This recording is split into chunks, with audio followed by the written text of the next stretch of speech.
Tidak. Ya, konsep dasarnya ada di Quran surah kelima Al-Maidah di ayat ke-35. Allah berfirman, "Ya ayyuhalladzina amanu taqullaha wabtaghu ilaihil wasilah." Hai orang-orang yang menyatakan diri beriman kepada Allah, tingkatkan takwamu kepada Allah. Dengan meningkatkan takwa itu, jadikan wasilah untuk mengentaskan persoalan hidupmu dan meraih apa yang kamu harapkan. Jadi, wasilah atau media untuk mengentaskan persoalan kehidupan, itu caranya meningkatkan takwa. Karena itu penegasannya disebutkan di Quran surah ke-65 di akhir ayat yang kedua, di awal ayat yang ketiga. Wa may yattaqillaha yaj'al lahu makhraja. Siapa yang mampu meningkatkan takwanya kepada Allah, maka Allah akan berkenan memberikan jalan keluar, solusi, mengentaskan kesulitannya. Wa yarzuqhu min haitsu la yahtasib, bahkan memberikan rezeki dari sisi yang tidak dia duga.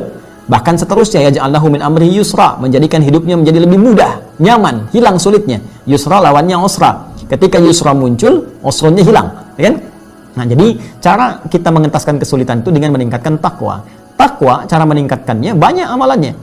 Ya, kita ambil misalnya kaidah takwa. Takwa itu setidaknya ada 115 kali paparan dalam Al-Qur'an.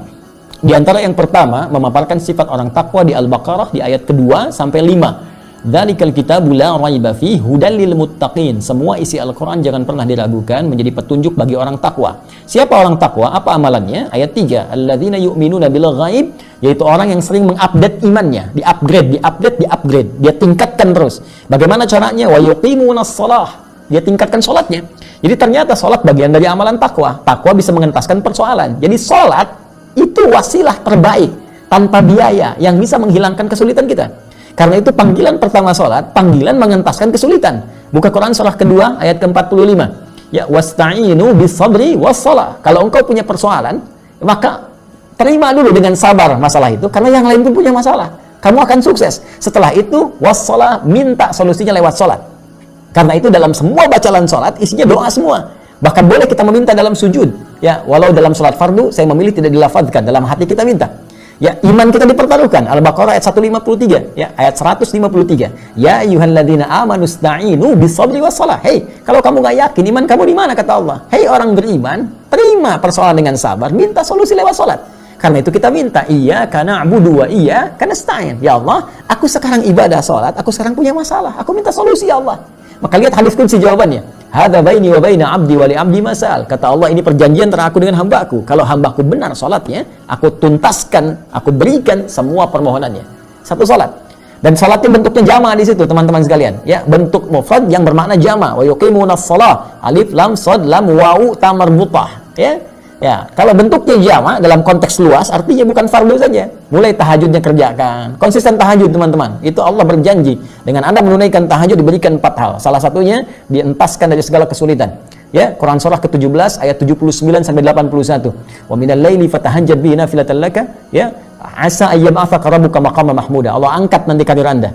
Ya, wa rabbi adkhilni mudkhala sidqin, dibimbing mengawali pekerjaan. Wa akhrijni mukhraja sidqin, dibimbing mengentaskan kesulitan. Wa ja'alni min ladunka sultanan nasira, dilindungi kalau ada orang yang ingin sengaja menjahili Anda dalam pekerjaan. Ya, di salat. Wa mimma razaqnahum yunfiqun, infak. Karena itu tadi ada redaksi. Ya, infak, bersedekah dalam konteks dengan harta bisa mengentaskan kesulitan. Bisa.